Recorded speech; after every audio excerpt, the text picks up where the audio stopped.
Hey everyone, tonight, we're stepping into the kind of story that starts quietly, just a text message, some flowers, a canceled check, and somehow ends up flipping a whole life upside down.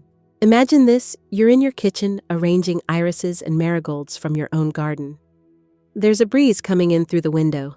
The radio is humming something soft and nostalgic. Then your phone dings. It's your daughter-in-law. You're not invited to Mother's Day. We're keeping it intimate, just immediate family. You might not survive this one, so before you get too comfortable, take a moment to like the video and subscribe, but only if you truly enjoy what I'm doing here. And I'd love to know, drop a comment with your city and local time. Let's see how far this little story travels tonight. Now turn off the lights, maybe let a fan run for some gentle white noise, and let's begin tonight's journey together. The message from Chelsea arrived on a Wednesday afternoon, 3 days before Mother's Day. I was in the kitchen with my hands full of purple coneflowers when my phone buzzed. Just her name on the screen made my stomach clench. Chelsea Monroe. I wiped my hands on a dish towel and tapped it open. Logan and I have decided to keep Mother's Day intimate this year. Just immediate family. Hope you understand. Immediate family. Those two words hit harder than I expected. After 5 years of marriage to my son, Logan, Chelsea still didn't think I qualified. I stood there, hand frozen midair over the vase, trying to process the shift. The quiet finality in her tone. The absolute exclusion. Now let me tell you something, I'm not a dramatic woman.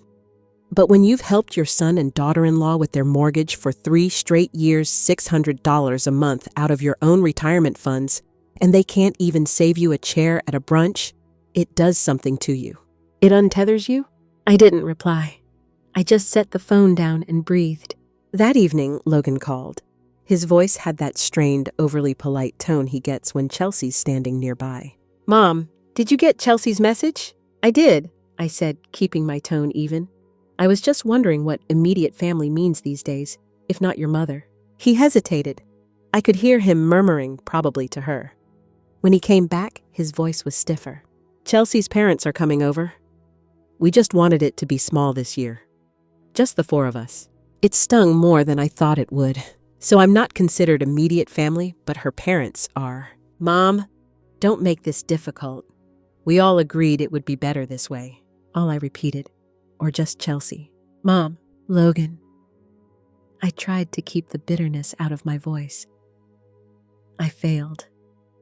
"Will you still need the mortgage check this month?" He sounded startled. "Of course. Why wouldn't we?" "No reason. Just checking." We ended the call not long after that. No apologies, no reconsideration, no invitation. I sat at my kitchen table, staring at the check I'd already written. It was resting on a floral placemat. The irony didn't escape me. For 3 years, I'd given generously and without strings. Birthday gifts, holidays, emergencies, even one time when their HVAC went out. And in return, I got silence. Distance, and now an exclusion notice. Later that evening, another message from Chelsea arrived. "Just so you know, we're having a proper Mother's Day celebration with my mom. Hope you're not too upset about our decision. It's just that Thomas and I feel more comfortable this way. You can be a bit overwhelming sometimes." Overwhelming. I don't know what it is about that word, but it made my knees weak. Not difficult, not angry, not even clingy. Just overwhelming, like a noisy radio you can't turn off. I picked up the check again. My name, their address, and a signature that used to mean something.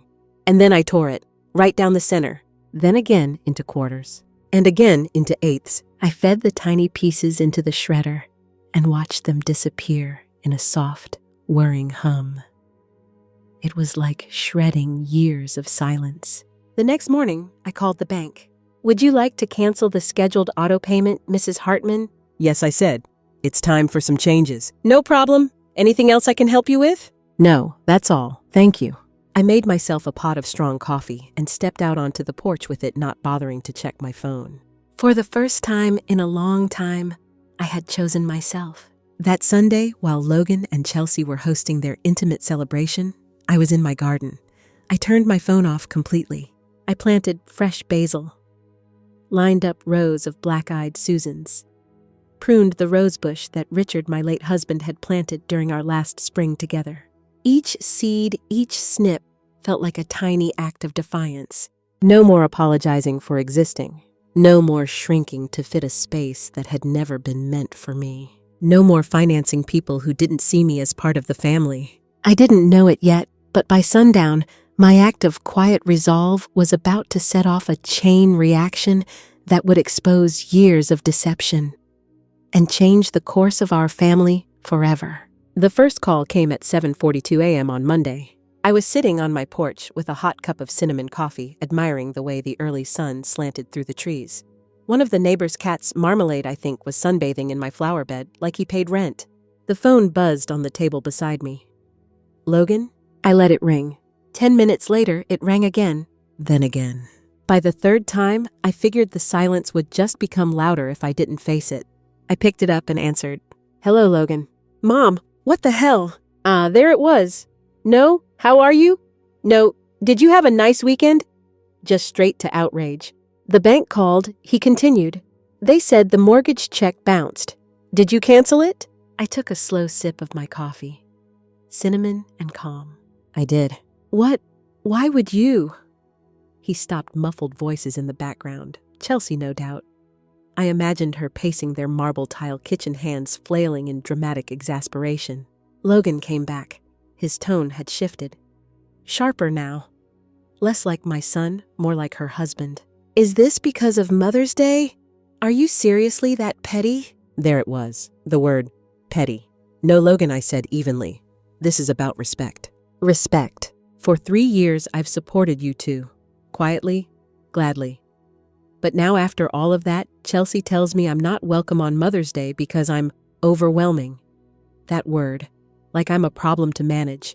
Like I'm noise. He didn't respond. Then I'm told her parents are invited. Her parents. But I'm not considered family enough.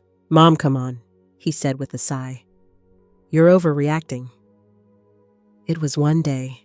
"It's never just one day," I said, my voice cracking slightly despite my best efforts. "It's years. It's a pattern." There was a long silence on the line. Then he said, "This is really disappointing, Mom. I never thought you'd use money to manipulate us." The air left my lungs. "Manipulate," I whispered. "Is that what you think I've been doing? All these years helping with the mortgage, replacing your broken dishwasher, paying for Mason's pediatric dental bills? I was manipulating you?" I didn't say that, he replied, but it was too late. I ended the call before the tears could catch up to my voice. Inside the house, I sank into my armchair. The coffee had gone cold. My hands trembled not from regret, but from grief. It's something old mothers never talk about, grieving the living. Watching your baby grow into a man who sees you as an obligation, or worse, an inconvenience. By noon, the text started. "Chelsea, real mature Barbara. Using money as a weapon just proves why we needed space." "Chelsea." Again, Logan's devastated. "Is this really the kind of mother you want to be?" "Logan, Mom, please. Call me. We need to fix this." I didn't reply.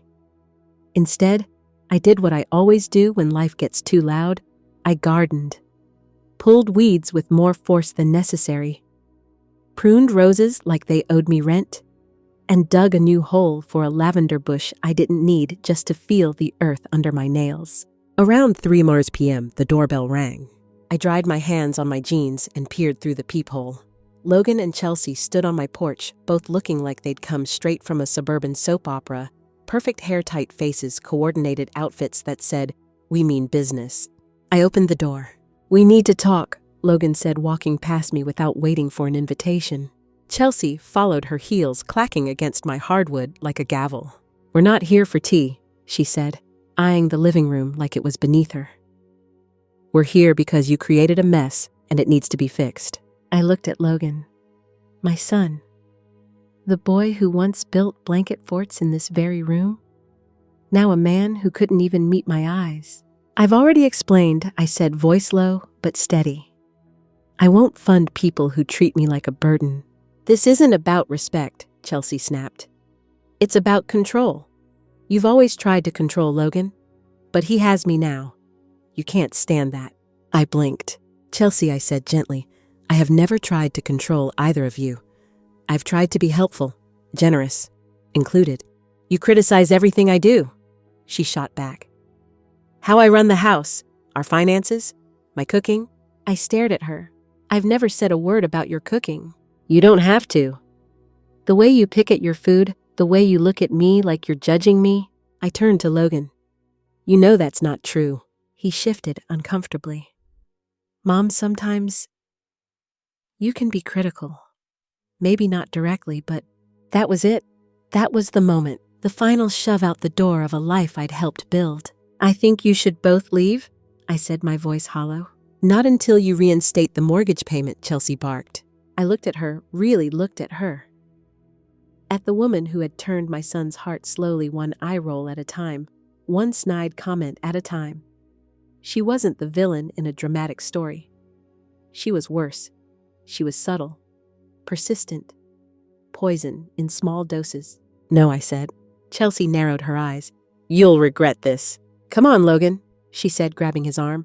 She's made her choice. He hesitated. Mom, please, we can work this out. Yes, I said, but not like this. Not with threats. And not today. He looked like he wanted to say more, but in the end, he followed her. Out the door, down the steps, into the car. They peeled away from the curb tires, screeching. I stood at the window for a long time, and I didn't cry. I just exhaled. There's a difference between grief and release. One weighs you down, the other frees you. And I felt lighter than I had in years. That evening, my phone buzzed with a new notification. Facebook. Now you should know I'm not much for Facebook drama. I mainly use it to swap jam recipes with my neighbor Dottie, or like my niece's endless parade of baby photos. But when I saw that my sister Nora had tagged me in a post, something in my gut twisted. With a sigh, I opened the app. There it was, a 5-paragraph-long post from Chelsea. Public and venomous. She'd written a glowing, passive-aggressive soliloquy about how true mothers support their children emotionally, not financially, and how sad it is when older relatives use money to manipulate relationships and then play the victim when they don't get their way. She didn't mention me by name, but she didn't need to. The comments were full of mutual friends and extended family members responding with shocked emojis and "you deserve better" girl messages. I didn't cry. I logged off, then turned off my phone completely. By the end of the week, the storm had gained momentum. I had 37 missed calls, dozens of texts. My cousin Carol even sent a voice memo, yes, a voice memo, asking if I really cut off your son just because of a brunch invite. The irony was unbearable.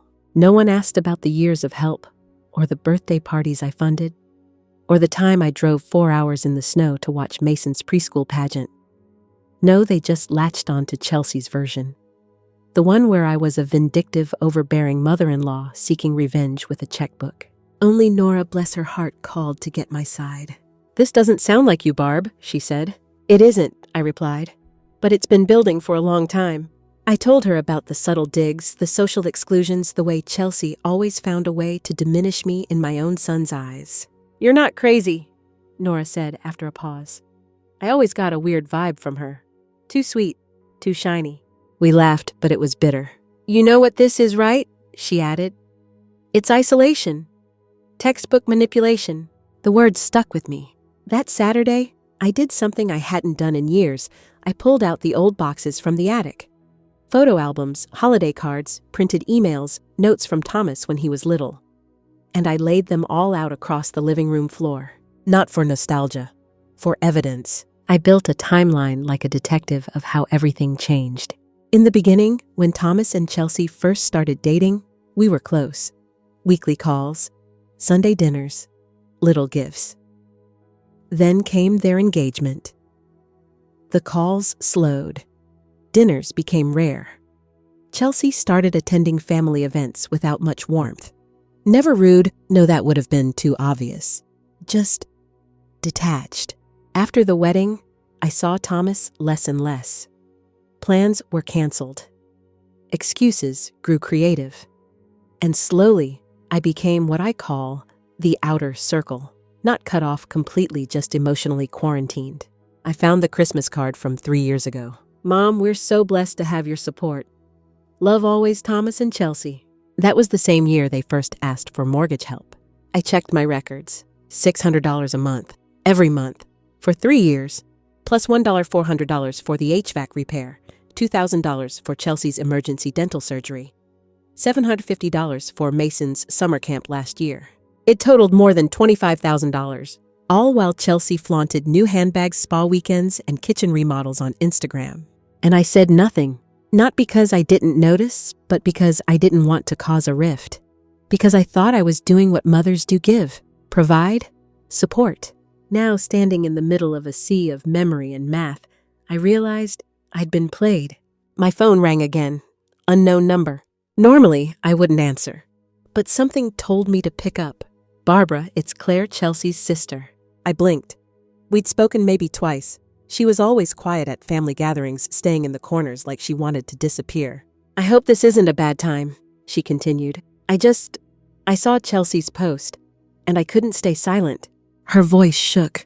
I need you to know this isn't the first time she's done this. My heart pounded.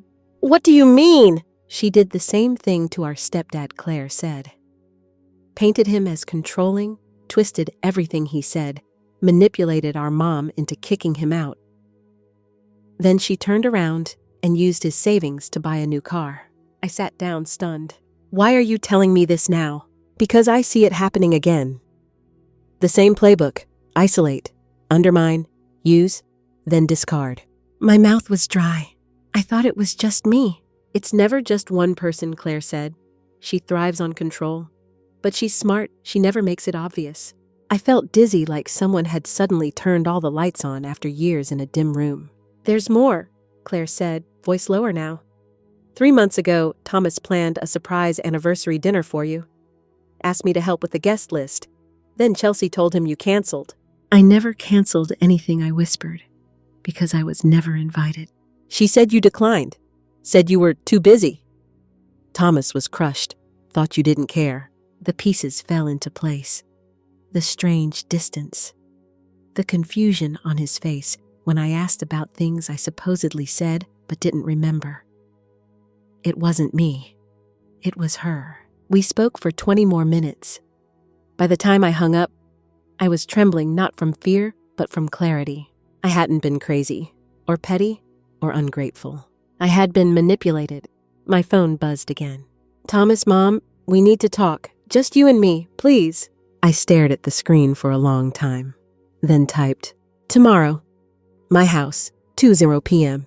I turned off my phone again and looked around my living room. The photos, the papers, the memories. It was time for the truth. The next day, I woke up early. I wanted time to prepare not just my living room, but my heart. I'd spent most of the night organizing the evidence. Not because I planned to ambush Thomas, but because I needed to speak from a place of calm clarity. There would be no yelling, no emotional explosions. Just the truth laid out plainly. At exactly 2:03 p.m., Thomas's car pulled into the driveway. I watched from behind the curtain, my stomach tight with nerves. He sat in the car for a moment, forehead resting against the steering wheel. Then he stepped out, shoulders hunched in that way I remembered from his high school days when he'd come home after disappointing a coach or missing a deadline. That same posture, full of shame and hesitation. I opened the front door before he could knock. Come in, I said softly, stepping aside. He entered slowly, his eyes scanning the living room where I had neatly arranged the photos, the bank statements, the printouts of text messages I'd received from Chelsea, and family members who'd blindly taken her side. Everything was in order. Nothing aggressive, just there, like the quiet truth it was. What is all this? He asked, barely above a whisper. I motioned to the couch. The truth. Please sit. He lowered himself onto the cushion, like someone waiting for bad news at a doctor's office. I sat across from him, hands folded in my lap. Would you like some coffee? I offered, old habits refusing to die. He shook his head. Mom, I need to understand. Why did you cancel the mortgage payment? We're struggling. The bank is calling. I handed him the first folder, 3 years of mortgage checks, all photocopied and logged along with additional expenses I'd helped cover. You're not just struggling, Thomas. You've been relying on me for years. He flipped through the papers, his brow furrowing. This isn't what you think he said. We were going to pay you back. This isn't about the money, I replied, voice steady. It's about respect. It's about how I've been treated, not just by Chelsea, but by you. He blinked. I've always appreciated what you've done for us. I picked up the next folder, screenshots from Chelsea's social media, Napa weekends, designer handbags, luxury spa visits. This was all during the months you told me you couldn't make ends meet. He opened his mouth to argue, but stopped himself. And then I continued, there's this. I handed him a transcript of the Facebook post Chelsea had written. He read it, eyes moving quickly, then slower. His mouth tightened. When he finished, he placed it down carefully. I didn't know she posted this, I figured, I said. But you didn't stop it either. He stood, suddenly pacing the room. This is spiraling out of control. It's not what I wanted. Then what did you want, Thomas? I asked gently. He turned to me, his expression pained. I wanted peace. Chelsea, she doesn't like conflict. She said not inviting you to Mother's Day was for everyone's comfort, and you believed that excluding your mother after everything I've done was for comfort. He winced. I spoke with Claire, I said. He looked up sharply. She told me about the anniversary dinner, how you planned something for me and then canceled it because Chelsea told you I wasn't interested. Thomas sat down again hard. She said you declined. I never even knew it existed. His face paled. I don't know what to believe anymore. I handed him one last printout. A text between Chelsea and a friend where she called me the family ATM and said, keep the old lady happy until the mortgage is paid off. Thomas stared at the paper, jaw tightening. Where did this come from? Claire. They shared an iCloud account, apparently. Chelsea forgot to turn off sync. He looked broken. Oh my God. I thought she loved you. I thought she was just trying to set boundaries. She was setting traps, I said softly, but without malice. And you walked into them. So did I for years. He buried his face in his hands. I was such a fool. No, I said, moving to sit beside him. You're not a fool. You were manipulated. It happens to the smartest people, and it happens when you love someone who knows how to twist that love into something else. He didn't speak, just sat there, hands clenched. I'm not angry with you, I continued. I want you to understand that, but I can't let myself be mistreated anymore, not even by accident. Finally, he looked at me, really looked. I'm sorry, Mom. I should have listened to you. I should have seen the signs. I nodded, tears pricking the corners of my eyes. You see them now? That's what matters. What do I do? He asked. I can't go home and pretend like none of this happened. That's up to you, I said. But know this, I will always be here. When you're ready, when Mason's ready, my door is open. His phone buzzed on the table between us. He looked down. Chelsea's calling. Will you answer? He stared at the screen, then silenced it. Not yet. He took a breath. I want to stay for a little while. Can I do that? I smiled. You can stay as long as you need. He leaned back into the couch like he hadn't let himself rest in a long time.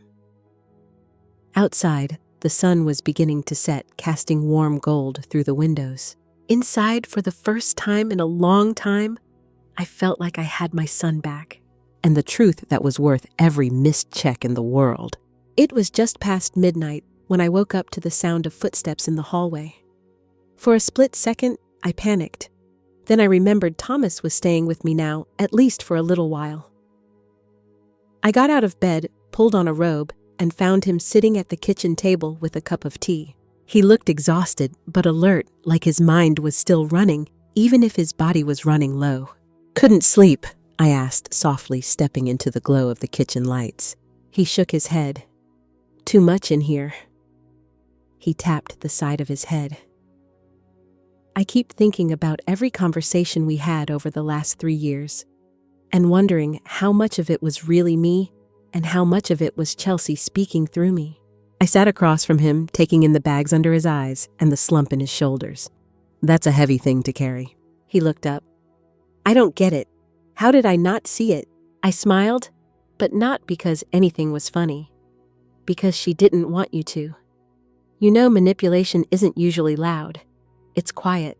It's baked into the silences, the rewrites of events, the little things that don't seem like anything until you look back. He nodded. Like how I stopped calling as much, or how she always had a reason why we couldn't come over for Sunday dinner, or why Mason started calling me Miss Barbara instead of Grandma. That one landed hard. He winced. She said it was more modern, he whispered. She didn't want him to get too attached. I thought she was just trying to teach boundaries. Boundaries can be healthy, I said. But hers weren't about health. They were about control. Thomas took a long sip of tea. I think part of me always knew something wasn't right. I just didn't want to admit it. It was easier to blame you than confront the idea that the person I loved might not love me back the same way. We sat in silence for a while. The kitchen clock ticked like a metronome for the sadness hanging in the room.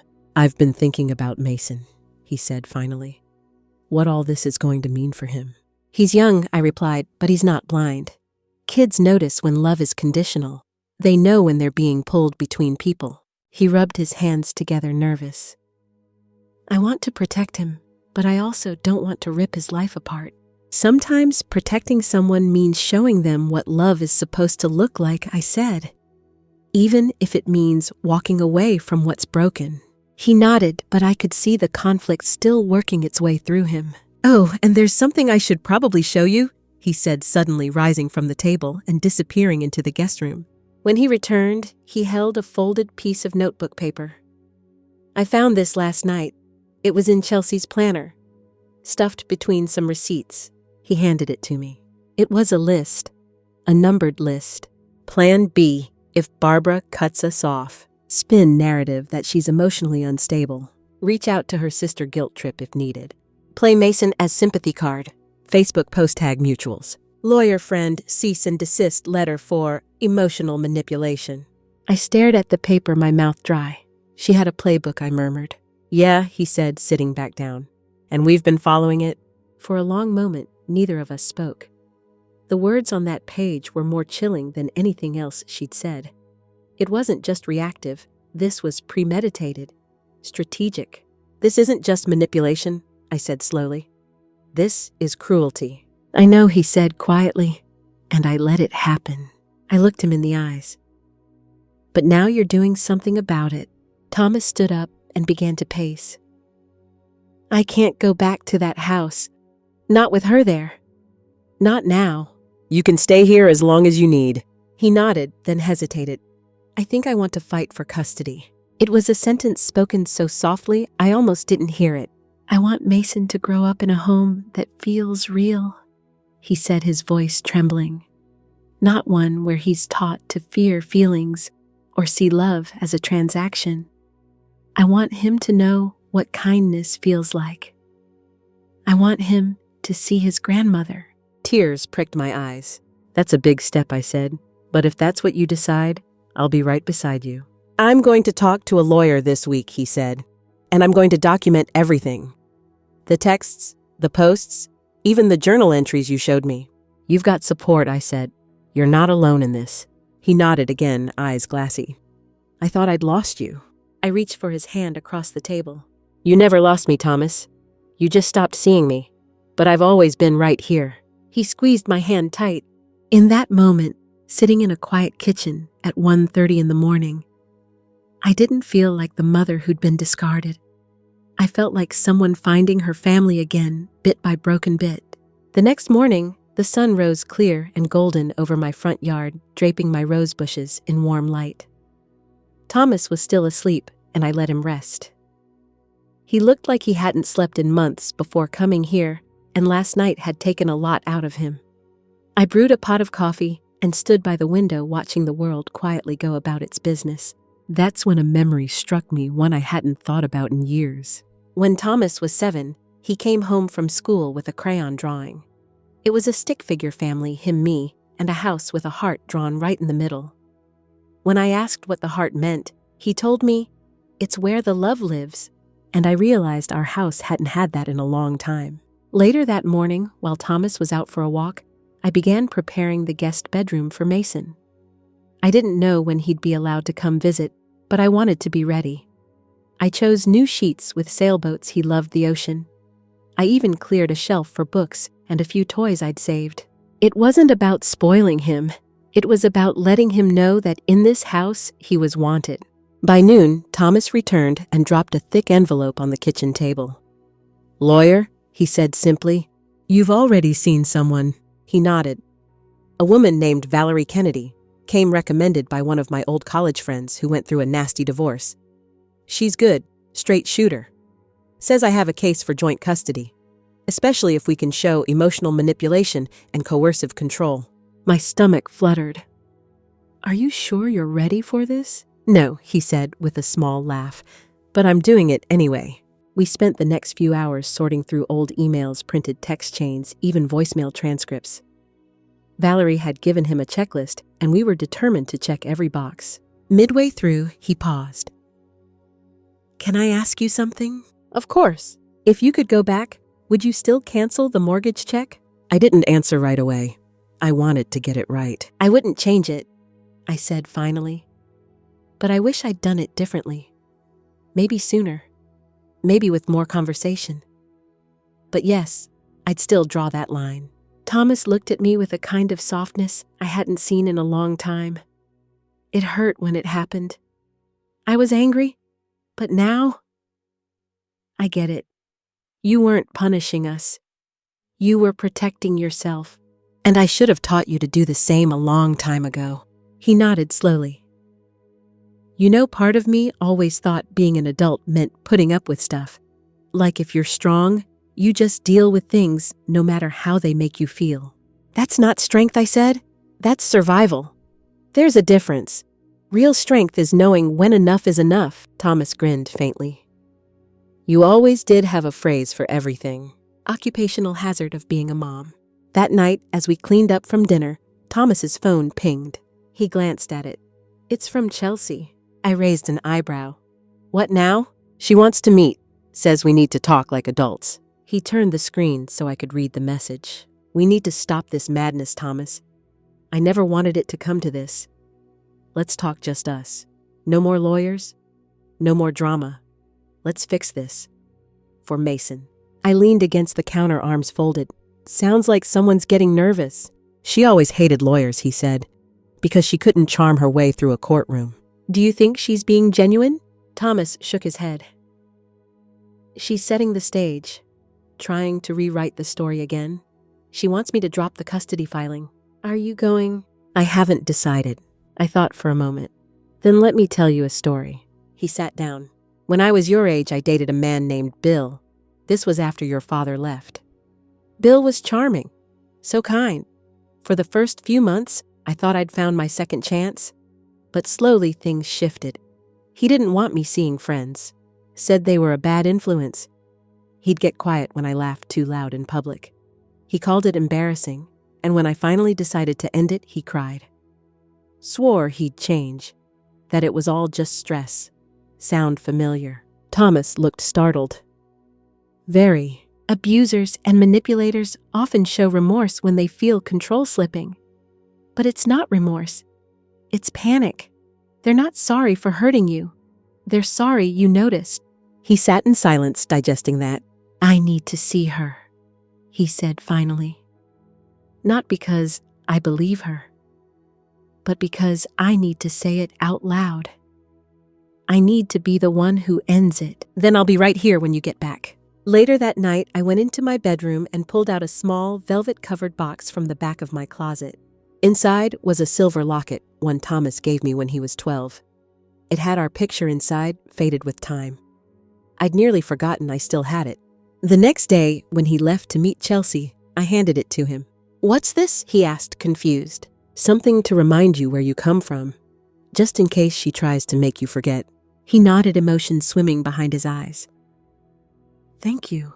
I watched him drive off down the winding street, the afternoon light casting long shadows behind him. He was walking into a storm, but at least now he wasn't walking alone. I stood at the window for a while after Thomas left the coffee in my mug going cold.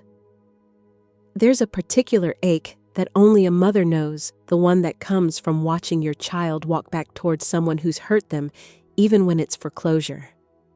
You want to scream, "Don't go," but you also know they won't heal unless they see the truth for themselves. I cleaned the kitchen to keep busy, wiped the already clean counters, rearranged the spice rack, rewatered plants that didn't need it.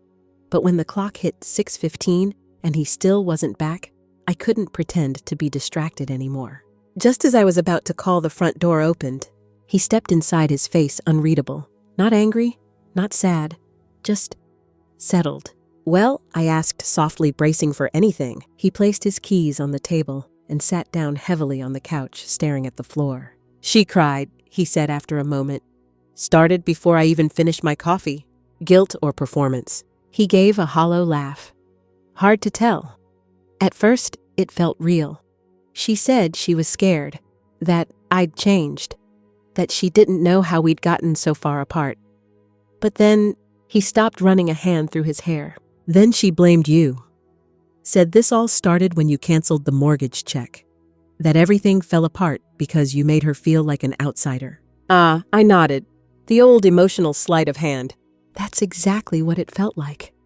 Like every sincere thing was just a lead-in to shift the blame. "What did you say?" I told her I loved her once, that I meant my vows. But I also told her I wasn't going to spend the rest of my life apologizing for having a mother. The silence that followed was heavy, but it wasn't bad. It was the quiet that comes after closing a door for good. "She said if I go through with the divorce, she'll fight for full custody. She'll tell the court I'm unstable, manipulated by you, that I've been poisoned against her." I felt my jaw tighten. She'll try, but threats like that usually backfire. "I know," he said. "And the thing is, I'm not afraid of her anymore. I was for so long. Of her moods, her silence, her approval. But sitting across from her today, I realized something. What's that? She only ever loved the version of me she could mold. Not the real me. The one who jokes too much. Who forgets to check the mail for a week. Who has a mother he respects." I smiled gently. "That's the version I've always loved." We sat together, the weight of the day hanging between us, but this time it didn't feel oppressive. It felt like the kind of exhaustion that comes after a breakthrough. The tiredness that means something's shifting. That night, I made chicken pot pie, Thomas's favorite. The smell filled the house, cozy and nostalgic. He helped me set the table, something he hadn't done since he was in high school. Mid-dinner, his phone buzzed again. He glanced at it, winced, and flipped it face down. "Chelsea," he nodded. "She says she's going to burn it all down." Her words. I sighed. "She's testing your resolve. If manipulation doesn't work, she'll try intimidation. That's how these things go. She doesn't know Mason and I already talked." "That stopped me. You talked to him." He nodded, setting down his fork. "After I left her today, I drove to his school, asked if we could walk to the park, and she allowed that. She was still crying on the porch when I left. I don't think she noticed." I blinked, processing. "He's confused," Thomas continued. "He asked me why we don't all live together anymore. Said his mom told him grandma didn't like her, and that's why we fight." My throat went tight. "And what did you say?" I told him grown-ups mess up, that sometimes people lie to get what they want, but that no matter what, I love him more than anything in the world, and so do you. I swallowed the lump in my throat. That's all he needs to hear. He asked if he could come here next weekend, if he could see the garden. "Well," I said, pushing back my tears, "we'd better get the tomato patch looking sharp." Thomas chuckled. He also asked if I was going to marry you now. I nearly spit out my wine. "Excuse me." I think he misunderstood the whole grandma lives here now thing. I laughed long and loud. The first real laugh in weeks. "Well, in fairness, I do make a mean pot pie." That night, I stood in the doorway of Thomas's room just like I used to when he was little. He was sprawled across the bed, half asleep, one arm draped over his eyes. "Hey," I said softly, "you did a brave thing today." He peeked out from under his arm. "So did you, a year ago." I smiled. Funny how something so small, just a check, can change everything. "It wasn't small," he said. "It was the first time you stood up for yourself.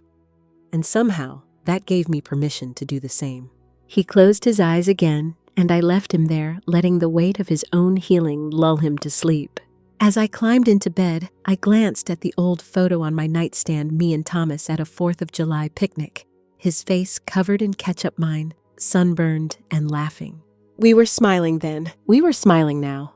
And tomorrow, we'd plant something new in the garden, something that would grow with us. The next morning was one of those rare spring days that feels like a promise. The kind of morning that smells like warm soil and fresh starts. I woke up earlier than usual, and for once I wasn't filled with dread or anxious anticipation. Just peace. Thomas was already in the kitchen barefoot, sipping coffee and reading the newspaper like a man twice his age. "Morning," he said, flashing me a smile. "Morning. You sleep okay?" He nodded. "Better than I have in months." There was something in his tone, quiet, grounded, that told me he meant it. We moved around the kitchen in an easy rhythm, just like we used to when he was in high school, and still believed I knew the answer to everything. I scrambled the eggs while he buttered toast. Nothing monumental, just small motions, full of grace and healing. After breakfast, I stood at the kitchen window and watched a pair of robins hop around the garden. I'd named them Harold and Millie in my head. Harold after my late husband, and Millie just because the name felt right. "You still name the birds?" Thomas asked, appearing beside me. "Of course," I replied. "Some people paint. I assign personalities to wildlife." He chuckled. "That sounds about right." We watched in silence for a bit before he spoke again. "I've been thinking of writing Fiona a letter." I turned toward him. "What kind of letter?" Not to win her back, not to argue, just to say everything I didn't say when I should have, an honest goodbye. I nodded slowly. "Sometimes closure isn't for the other person. It's for us." "I don't expect her to change," he said, shrugging. "But I need to stop carrying around the version of her I hoped existed." That insight, that bit of old-age wisdom I didn't even have to offer, made me proud. Thomas went into the study to write, and I spent the afternoon in the garden. The soil was softer than usual, easier to work with. Maybe that's how life is too, less resistant when you stop fighting what you know deep down to be true. While planting new daisies, I came across a rusted old key. It was probably just from a shed door long since removed, but for a moment, I stood there holding it like it was an artifact. Funny how a key can unlock so much more than a lock. Later, Thomas joined me outside, letter in hand. "Can I read you something?" "Of course." He sat on the patio bench and cleared his throat. "Dear Fiona," he began, "I'm not writing this to blame or beg. I'm writing because somewhere along the way, I stopped recognizing the person I became around you, and that's on me. I let it happen. I let your disappointment become my compass. I let silence replace communication. I let you turn my love into a transaction." I watched him as he read, his voice steady, no trace of anger, just release. "You told me that choosing my mother meant betraying you. But what I've learned is that love isn't about choosing sides. It's about creating space for everyone to belong. And you never did that for her. Or for me. I hope you find peace. I truly do. But I need to find mine too. Goodbye." He lowered the paper and looked up at me. "Too harsh." "No," I whispered. "It's perfect." That evening, Mason called. "Hi, Grandma." His voice was like sunlight through the phone. "Hi, baby," I replied, already smiling. "Guess what Dad said I can come spend the whole weekend with you next month? Can we go to the farmer's market and make pancakes and build a fort in the living room? You bet we can. And can we do the special treasure hunt again? The one with the map. Already drawing it," I teased. As we talked, I could hear the joy in his voice. That kind of joy doesn't lie, it's either there or it isn't. After the call, Thomas came into the room. "He already packed," he said with a grin. I told him it's still 3 weeks away, but he insists we'll forget something important like his dinosaur socks. "Those are critical," I deadpanned. "No grandma visit is complete without properly socked feet." Thomas laughed, and it echoed through the house in the best way. Not forced, not hesitant, free. That night, as I read in bed, I came across a line in my book. Sometimes the home we're trying to build already exists. We just need to walk through the right door. I underlined it. Then I thought about that old key I'd found in the garden. Maybe it wasn't just for a shed. Maybe it was symbolic, my own little quirky fact for the day. Maybe it was life's way of saying, you've unlocked something in yourself. Don't forget how it feels. I placed the key on my nightstand right beside the photo of me and Thomas. 2 anchors in my life. One past, one present, the future that was still unfolding. But for the first time in years, I wasn't scared of it. The morning after Thomas mailed his letter to Fiona, something unexpected happened. The house felt lighter, almost as if it exhaled with us. For so long, the air had been heavy with unspoken things. Guilt, regret, grief. But now, peace. Thomas was making waffles in the kitchen. Yes, waffles. He'd dusted off the old iron from storage and decided he'd be the waffle king for the weekend. He wore Harold's old apron, the one with the ridiculous cartoon rooster on the front. I hadn't seen it in years. Don't laugh, he warned, pouring the batter. This thing brings good luck.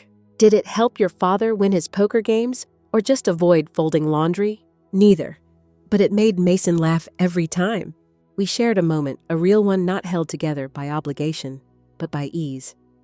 I watched him flip a waffle with theatrical flair and couldn't help but smile. You know, I said, sipping my coffee, you should consider writing more often. That letter you wrote, Fiona, it was honest. Brave. He shrugged modestly. It felt good to get it out. Closure, I guess. Closure is a funny word. We say it like it's a destination, but really it's more like pruning roses. You trim the dead parts, make space for new growth, and hope what blooms next is stronger. Later that day, while Thomas was out running errands, I got a knock at the door. Not a knock, exactly. A tap. Hesitant. Unsure. When I opened it, I was stunned to find Fiona's mother, Diana, standing there holding a tray of lemon bars. Barbara, she said with a stiff smile. I was hoping we could talk. Now, Diana and I had never been close. Cordial at best. Her personality was, let's say, sharply starched. But she looked different today. Worn down, eyes puffier, shoulders rounded. I suppose you'd better come in? She sat delicately at the edge of the couch, like a porcelain doll, afraid of cracks. I placed the lemon bars on the table but didn't offer coffee. Is Fiona okay? I asked carefully. She's not speaking to me, Diana said, voice brittle. She found out I visited Claire last week. That surprised me. You've talked to Claire. Yes, she said, with a long sigh. Claire's brave, telling the truth the way she did. I didn't always believe her when we were younger. Thought she was being dramatic. But now, she paused, fingers fussing with her scarf. Now I see things I didn't want to see. I waited, unsure what she'd come to say. I came to apologize, Barbara. For what Fiona's done? For the role I may have played in enabling it. It took me a moment to respond. I appreciate that, Diana. She looked around the room.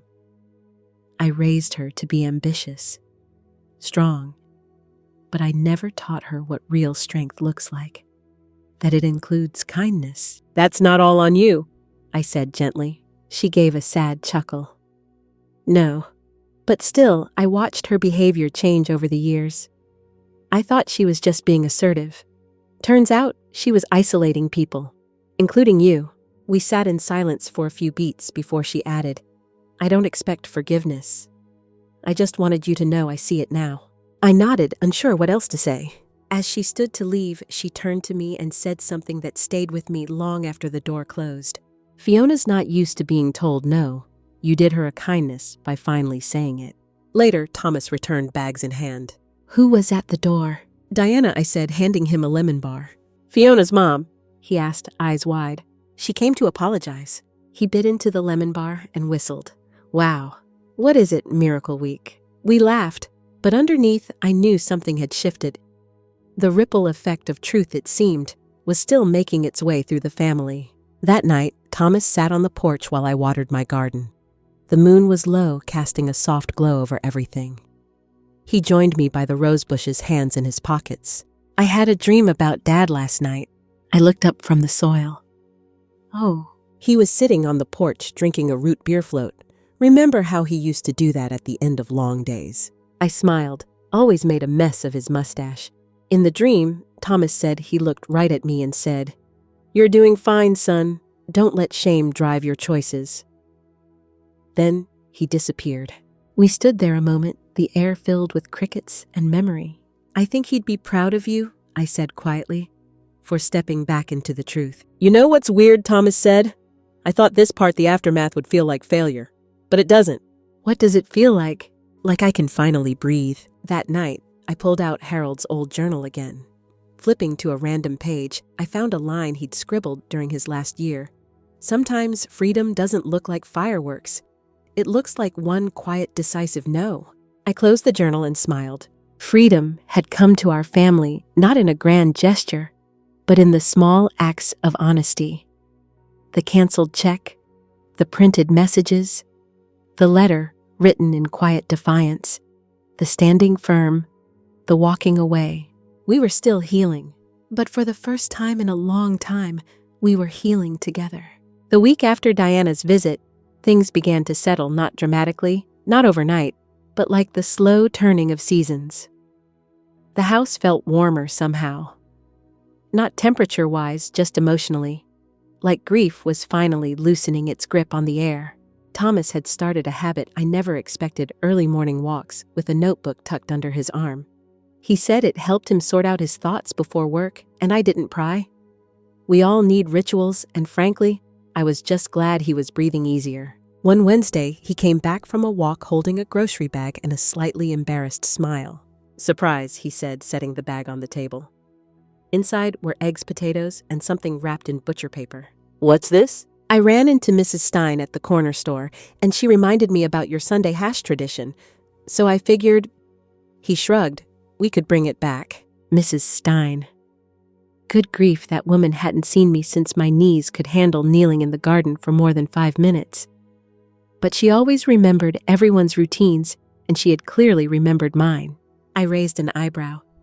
Do you remember the ingredients, or should I do the honors? He grinned sheepishly. I remember the smell, and how you used to hum Patsy Cline while cooking it. That got a chuckle out of me. I never realized he noticed. While we cooked, Mason called. Hearing his voice again after weeks of strained silence was like sunlight cracking through cloud. Grandma, guess what? What? I made the honor roll. I nearly dropped a spatula. Mason. That's amazing. Dad said I can visit you soon. Will we go shell hunting again? You bet. And I've got a new jar just waiting to be filled. As we talked, I noticed Thomas watching me with a soft expression. When I ended the call, he said, he's brighter when he talks to you. Happier. Even Fiona noticed? I didn't respond. I didn't want to jinx it. That night, Thomas sat on the porch again, this time with his notebook open. Do you think it's wrong that I feel more like myself now than I have in years? Not wrong, I said, folding laundry beside him. It's just your real self finally catching up to the version you were pretending to be. He gave a thoughtful nod. I miss the idea of what we could have been, Fiona and I. But the reality, he trailed off. Reality has sharp corners, I offered. He smirked. That's definitely going in the notebook. A few days later, we got a letter. Not an email, a real letter. From Fiona. Thomas opened it at the kitchen table while I busied myself with dishes, pretending not to watch. She's leaving, he said after a moment. Moving in with her new fiancé in North Carolina. That name again. I didn't flinch, but I braced for the rest. She wants to revisit custody arrangements. Says Mason should stay with me during the school year since she'll be traveling more. I froze hands halfway to the towel rack. She's what? Thomas looked as stunned as I felt. Apparently her new life doesn't have space for full-time parenting. I leaned against the counter, drying my hands. And how do you feel about that? I feel like I should be furious. But I'm not. I'm relieved. I want him here. I want to be the parent who shows up, who listens, who makes the waffles. He laughed softly, then held up the letter. But she's already trying to paint it like a sacrifice. Like she's the martyr for letting me take over. She needs a narrative, I said, sitting across from him, and control. Well, he said, folding the letter this time, she doesn't get to write the ending. Later that week, we met with his attorney. A custody modification request was filed, and by some miracle, or maybe sheer indifference, Fiona didn't contest it. Just like that, Mason would be moving in full-time in 3 weeks. I want his room to be perfect, Thomas said one evening, dragging a bucket of paint into the guest room. Let's do a space theme, Mason declared when he heard the news. Stars, moons, the whole shebang. I helped them stencil constellations on the walls, watching my son guide his son with quiet patience. They laughed. They splashed paint. They got glue on the curtains. It was chaos, but it was beautiful. One night, while tucking Mason in, he whispered, "I'm glad I'm living with Dad. But I'm also glad you're here. You make things feel safe." That word safe settled in my heart like a feather landing on a quiet lake. After he fell asleep, I returned to the living room where Thomas was reading through school enrollment papers. "You're doing good, you know," I said. He looked up. "I don't feel like I am." "You're present. You're learning. You're showing up." He stared down at the paperwork. "I'm scared sometimes that I'll mess up." "You will," I said, smiling. "We all do. But Mason doesn't need perfection. He needs honesty and love. You've got both." As I turned in for the night, I passed Mason's new room. He'd taped a sticky note to the door. It read, "Fort Keller, no Fiona allowed." I laughed so hard I nearly woke him. That week, Mason brought home a drawing from school, the three of us standing in front of a big yellow house with a heart over it. He'd titled it, "My Real Family." Sometimes truth comes in crayon. And in those moments, even the worst betrayals start to feel like blessings in disguise. The first week with Mason full-time felt like stepping into a new life we didn't realize we were waiting for. The house, once echoey and quiet, now hummed with energy. Mason's laughter bounced off the walls, and Thomas was slowly learning the difference between reheat and burnt. One morning, I came downstairs to find Mason in the kitchen, stirring a bowl of pancake batter with exaggerated concentration. "I'm making breakfast," he said proudly. "Dad's supervising." Thomas, holding the fire extinguisher like it was a spatula, gave me a sheepish grin. "I only lit one napkin on fire." Technically, they were a mess, flour everywhere, batter on the fridge, syrup dribbling from the counter, but I wouldn't have traded it for anything. Later that day, I found a small note on the kitchen table in Mason's handwriting, "Best day ever." "Thank you, Grandma." I tucked it in my journal. Some mementos don't need photographs. By the second week, we settled into a rhythm. School runs, homework, soccer practice. Mason was adjusting surprisingly well, like he'd always known this version of life was waiting just behind the curtain. But then came the email. Thomas opened it during dinner, bad timing in hindsight, and his face shifted from relaxed to tight-jawed in seconds. "It's from Fiona," he said, setting the phone down. "She's filing to relinquish parental custody entirely." Silence. Even Mason picked up on the change, pausing mid-bite of spaghetti. "What's custody mean?" he asked, eyes wide. Thomas glanced at me for help. "It just means who you live with and who takes care of you, sweetie," I said gently. "Your mom's saying she wants your dad to do all of that now." "Oh," Mason said. "So she's not coming back?" "No, honey, she's not." He was quiet for a moment. "Okay," he finally said, and went back to twirling his noodles. Thomas, on the other hand, looked like someone had yanked the floor out from under him. After Mason was tucked into bed, we sat on the back porch. The night was clear stars, sharp against the velvet sky. "I should be happy," he said, staring out into the dark. "She's giving up control. No more games. But instead I feel discarded, like I wasn't even worth the fight." "I know that feeling," I said softly. He looked at me surprised. "After your father left, I wondered every day if it was something I did or didn't do. If I'd been prettier, smarter, less tired from raising you." He shook his head. "You were the strongest person I knew." "That doesn't mean I didn't feel small sometimes. Rejection does that. It doesn't always make logical sense. It just bruises differently." He exhaled long and slow. "I feel like I wasted years on someone who didn't really love me. Or maybe I said you spent years learning how to love better, so you could give Mason what you never had." That made him pause, then nod. "Did you ever want to give up on me?" he asked, his voice small. "Never," I said. "I wanted to shake you, maybe whack you with a pillow, but I never once gave up on you." He smiled through the sadness. "Thank you." The next day, Thomas received official papers confirming Fiona's intent to forfeit parental rights. It was clinical emotionless, a few paragraphs that essentially said, "I'm done." We didn't tell Mason right away. We let the days carry on as they had been school pancakes, beach walks. But kids are intuitive. One evening, he came downstairs with a blanket over his shoulders like a cape. Grandma. Yes, sweetheart. Do people stop loving you if you don't live with them anymore? My heart clenched. I knelt to his level, brushing his hair from his face. No. Love isn't about where you live. It's about how someone makes you feel even when they're not right there. He nodded solemnly. So, if I don't see Mom, she might still love me. I wanted to lie. I wanted to say yes absolutely without doubt. But I also owed him truth. She might, Mason. But what matters more is that you know you are loved here every single day by people who show up. He hugged me then tight and honest and whispered, "You always show up." That night, after he went to bed, Thomas and I sat in the living room surrounded by folded laundry and the soft murmur of the dishwasher. "I'm going to adopt him legally," Thomas said. "Change his last name.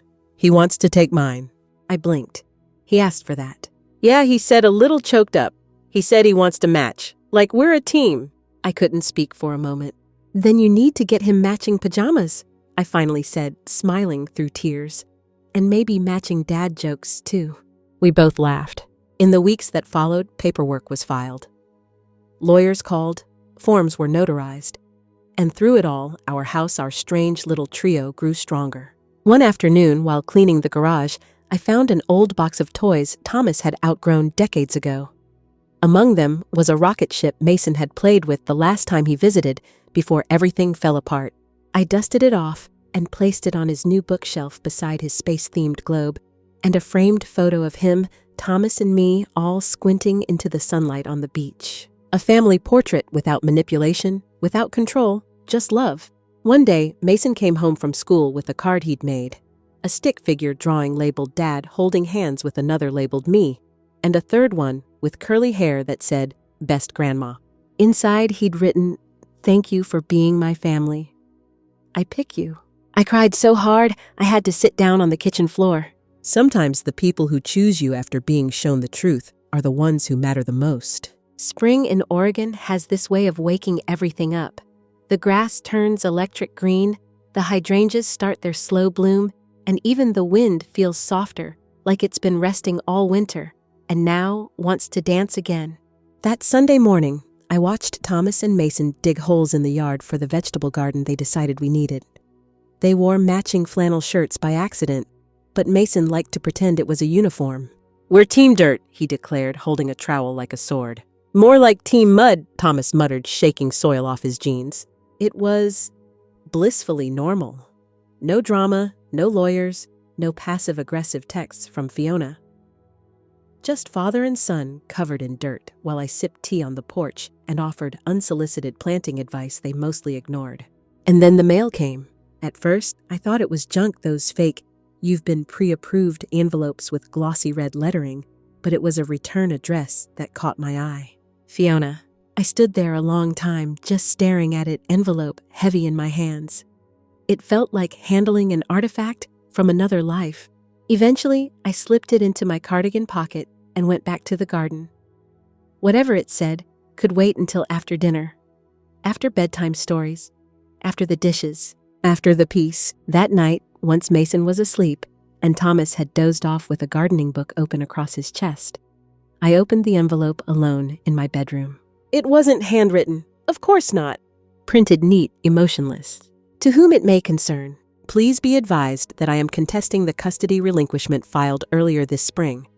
I have retained new counsel and will be seeking full parental rights, including but not limited to physical custody, decision-making authority, and visitation restrictions. I believe undue influence was used to manipulate both my spouse and child into removing me from their lives.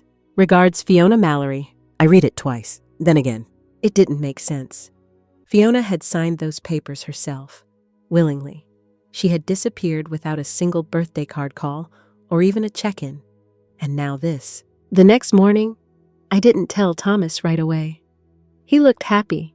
He whistled while pouring Mason's cereal, and joked about the rake being a medieval torture device when it poked him in the shin. I couldn't ruin that yet. Instead, I called the only person I trusted to navigate the legal waters, my lawyer, Arlene Monroe. She picked up on the second ring voice alert as ever. Barbara, what's wrong? I told her everything. Read her the letter. Let her sit with it a moment. That's not just audacious, she finally said. It's desperate. Can she really do it? I asked, afraid of the answer. She can file, Arlene said. But filing doesn't mean winning, especially not after voluntarily terminating her rights. Courts don't look kindly on parents who vanish for months and then reappear with lawyers instead of apologies. Her words comforted me. A little. Still, I knew Fiona, and I knew that when her control slipped, she lashed out. That evening, I finally told Thomas. He didn't yell. He didn't panic. He just sat there quietly on the edge of the couch, staring down at his hands. She's trying to reel us back in, he said finally, because she thinks if she wins, she gets the money, the house, the narrative. She's not trying to be a mother, I added gently. She's trying to win. Mason walked into the room at that moment, clutching his stuffed tiger eyes wide and sleepy. Is something wrong? Thomas opened his arms and pulled him close. Just adult stuff, bud. Nothing for you to worry about. Mason nodded, but didn't look convinced. Later, after we'd tucked him in, Thomas turned to me with fire in his eyes. She's not going to win. I'll fight her every step. I smiled, tired but proud. I'll be right beside you. The next few weeks blurred into a whirlwind of meetings and affidavits. Arlene built a case around Fiona's abandonment. Thomas had full documentation: missed birthdays, unanswered messages, financial neglect. We even had Mason's therapist submit a letter confirming the boy's emotional stability in his current environment. And then Fiona played her wild card. She posted a video online, highly edited, sickeningly curated. It showed her sitting in a sterile, all-white living room, soft piano music playing underneath her shaky voice. I never wanted this to be public, she said tearfully. But I'm being kept from my son. I was manipulated, misled, pushed out by people who wanted control. All I want is to be a mother again. It went viral. Hundreds of strangers flooded the comments with support. Justice for Fiona. Mothers matter. Let her see her son.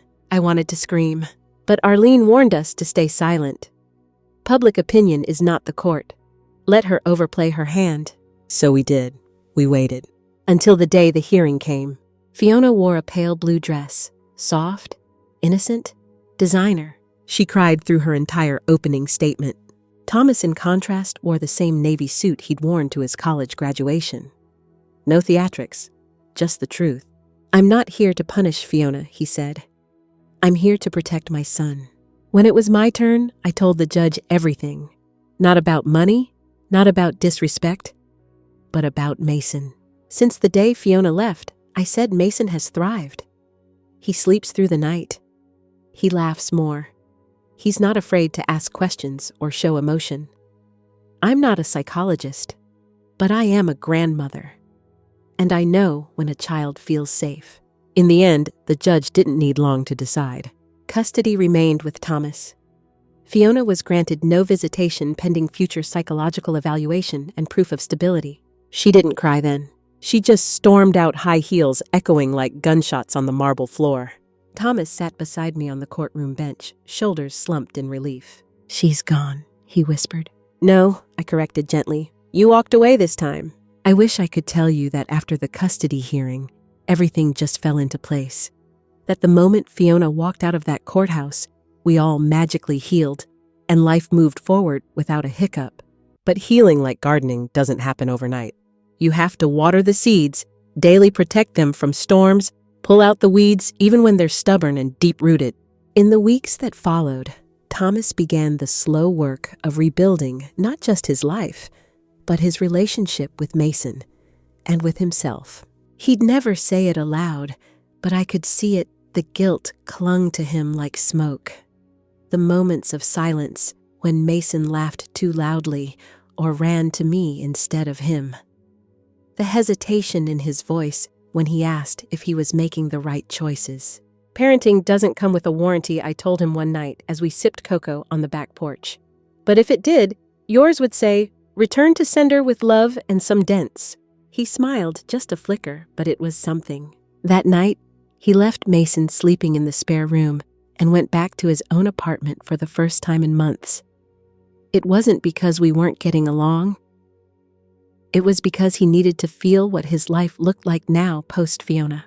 And I needed to feel the quiet again, not because I wanted space from them, but because I needed to hear myself think. Mason, bless him, adapted better than any of us.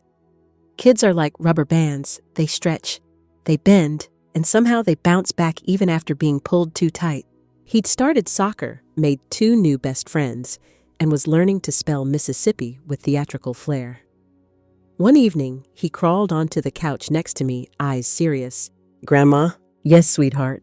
If I get a new stepmom one day, will she be mean like Fiona? The question cracked my heart open. I took his small hand in mine. No one will ever replace your mom. And if your dad ever finds someone new, I promise she'll be kind and she'll love you the way you deserve. He nodded solemnly, then added, "Can she like dinosaurs too?" I chuckled. That might be a requirement. We spent that evening drawing stegosauruses on the patio with sidewalk chalk, while Thomas texted us from his new place, a 1-bedroom on the 2nd floor of an old brick duplex with creaky floors and too much character. He sent us pictures of his unpacking progress, and Mason giggled every time we zoomed in on the chaos. There was healing in that mess. But of course, Fiona wasn't done. One Friday afternoon, I was pulling a tray of muffins from the oven when I heard the creak of the mailbox and the thud of something heavy landing inside. I opened it to find a manila envelope, not a legal one this time, but a scrapbook. Yes, a literal scrapbook. On the cover, a sticker read, "For Mason Love, Always Mom." I didn't open it. Instead, I called Thomas. He came by within the hour, still in his scrubs from his overnight shift at the urgent care clinic. He turned the pages slowly, face unreadable. Inside were photos of Mason, some from birthday parties, some from school events, all printed from social media, none original. There were notes scribbled in pink ink. "You'll always be my baby. Remember our zoo trip, I love you to the moon. Daddy and Grandma don't understand, but one day you will." Thomas slammed it shut. "This is her way of planting seeds again," he muttered, trying to make herself the victim. I nodded. "What should we do?" He paused. "We say nothing. We let Mason ask questions when he's ready. We don't let her rewrite the story." I agreed, but that didn't mean it didn't hurt. The following week, Thomas started therapy again, this time for Mason too. They found a counselor who specialized in family systems and childhood transition. Mason didn't love the idea at first, but once he found out the office had a therapy dog named Pancake, he was on board. Honestly, I wanted to go too, because even as the dust settled, I carried a private ache. A grief not just for what had happened with Fiona, but for all the years I'd spent apologizing for taking up space. One night, after tucking Mason in, I found myself sitting in my bedroom staring at an old photo of myself taken when I was 30 in front of my first solo-owned home. I looked confident, stubborn, windblown. I didn't recognize her. Or maybe I finally did. That weekend, I drove to the beach house I'd inherited from my cousin Eileen. I hadn't visited since Harold passed. I'd let Fiona talk me out of it again and again. "It's too far," she'd said. "It's a burden," she'd insisted. But standing in the sunroom with the windows wide open, salty wind rushing in, I felt something shift in me. Something click back into place. This house wasn't a burden. It was a part of me. I called Thomas from the porch swing overlooking the ocean. "I want you and Mason to come here," I said. "Just us, for the weekend." He didn't hesitate. "We'll be there Friday night." And we were. That weekend became a turning point. We cooked simple meals, walked barefoot on the shore, and built a fire each night. Mason slept curled on the couch with a book about whales on his chest.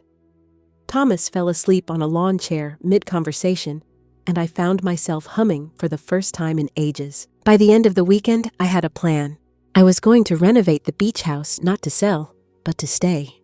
"You're moving here?" Thomas asked when I told him. "I'm retiring here," I corrected.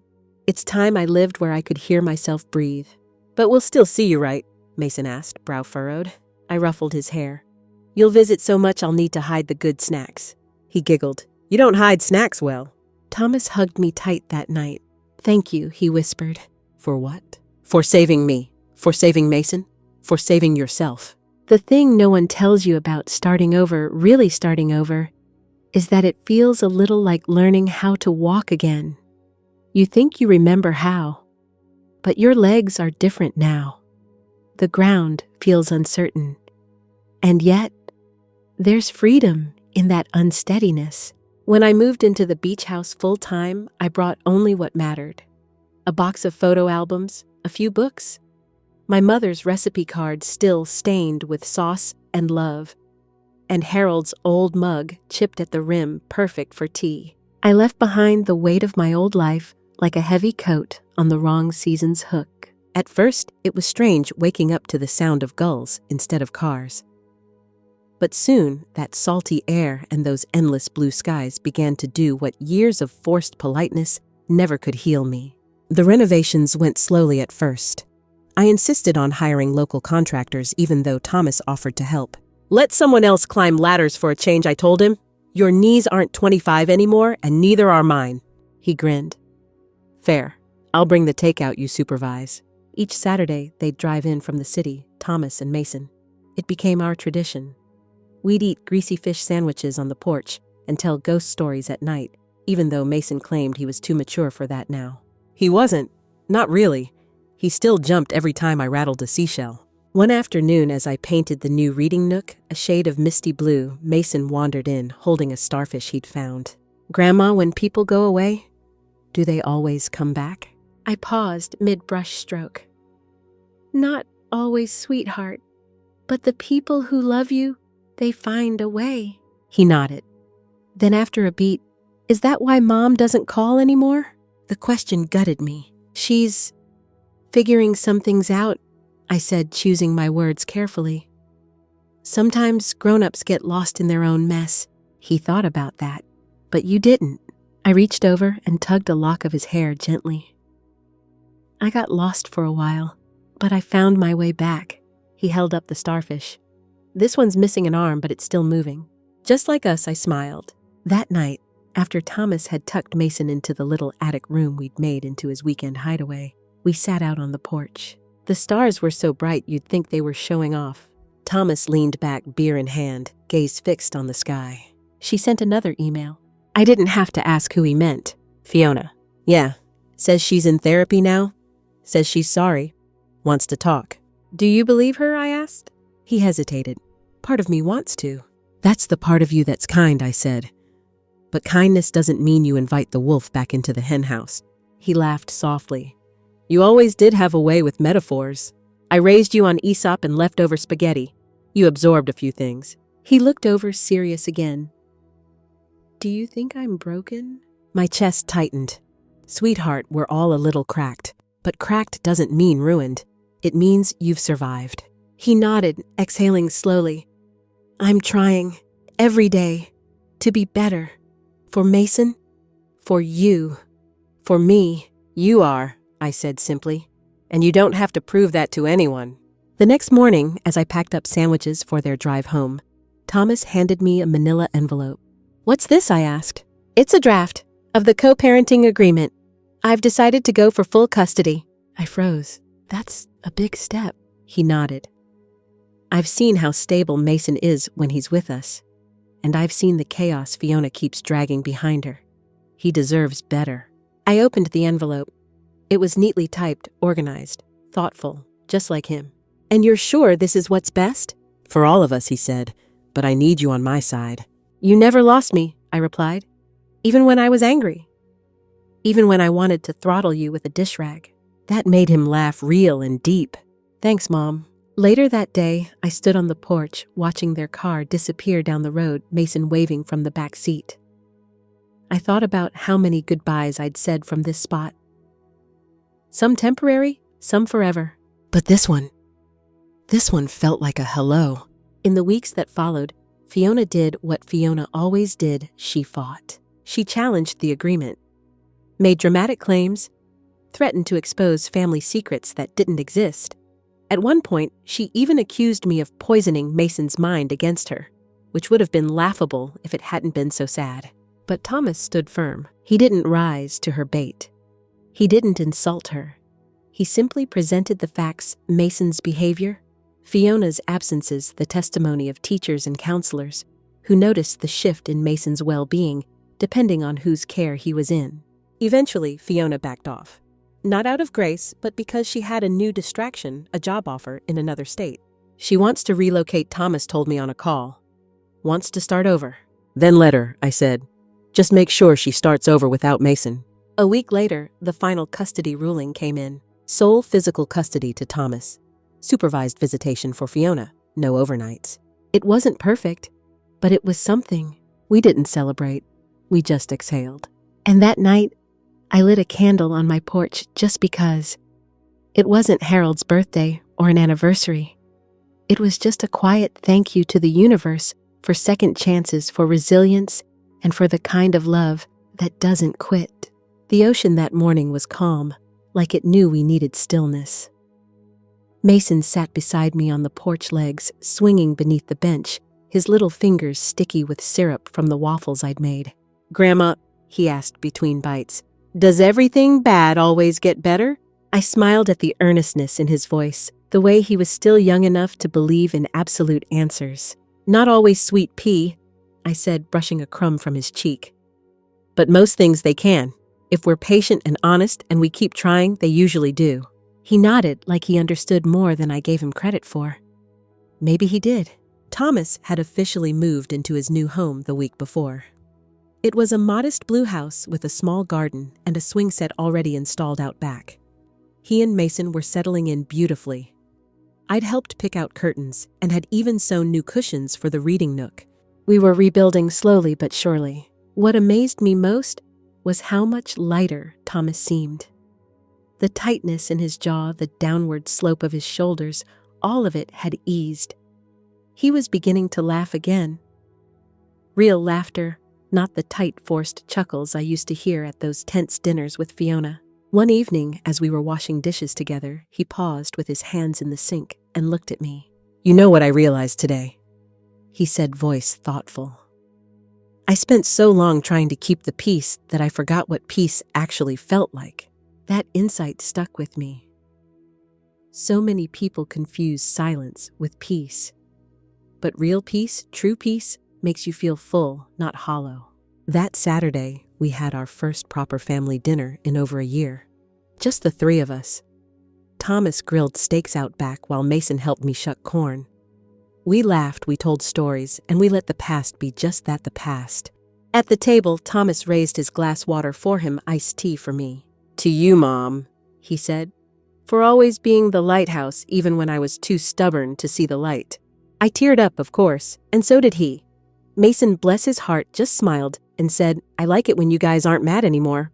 Later, when the moon was high and the dishes were done, Thomas asked if I'd walk him to the car. We stood by his driver's side door for a long moment. "Do you miss her?" I asked gently. He didn't flinch. "Sometimes. I miss the version of her I thought I married. The one who used to sing in the car, who cried when Mason was born. But I've accepted that version of her might have only existed in my head. Grief isn't just for people who die," I said. "Sometimes we grieve people who are still living. It's harder in some ways because we're waiting for closure that may never come." He nodded. "But I'm learning to live with it and to be grateful for what I have now." Before he got in the car, he hugged me. A tight, grateful hug, the kind you don't let go of easily. "I love you, Mom," he whispered. "I love you too, Thomas. Always have, always will." When I went back inside, I sat at my little writing desk by the window and opened a fresh journal. The one Harold had given me years ago, still mostly empty. I began writing again, not about pain, but about healing. About garden days and porch nights, and the way forgiveness grows when we water it with understanding. Weeks passed, then months. Fiona moved away. I heard from Claire once or twice Fiona had a new fiancé, someone wealthy, someone older. I felt nothing but hope for the man, that he'd see her clearly, that he'd protect himself. Mason thrived. His grades improved. He joined the soccer team and even learned to bake banana bread with me on the weekends. He started calling our Saturdays reset days. I liked that. We all need a reset sometimes. As for Thomas and me, we didn't become perfect, but we became real again. We argued occasionally about politics, about the best way to roast chicken. But the difference now was we saw each other fully, and we listened. One day, not long before Christmas, I received a small package in the mail. No return address. Inside was a note. Just 3 lines, handwritten in familiar looping script. You were right. I was wrong. I hope Mason remembers me kindly. It wasn't signed, but I didn't need it to be. I sat for a long time, staring at those words, wondering if I felt anything. Regret, bitterness. But all I felt was peace. I tucked the note into a box marked closed chapters and went back to my garden. The hydrangeas needed pruning, and Mason would be over soon to help decorate the tree. As the sun dipped low on the horizon, painting the sky in that soft, orange-pink glow that makes everything look gentle, I stood in the doorway of my quiet, blooming home and breathed in the salty air. I had been excluded, disrespected, even humiliated, but I had not been broken. I had found my strength again. I had reclaimed my worth. And in doing so, I got my son back. I got my family back. Not because I fought, but because I stopped fighting for the wrong things. This story might have started with a torn check and a broken heart, but it ends here with laughter echoing down a hallway, the smell of cookies in the oven, and the firm knowledge that choosing yourself is never the wrong decision. Not ever.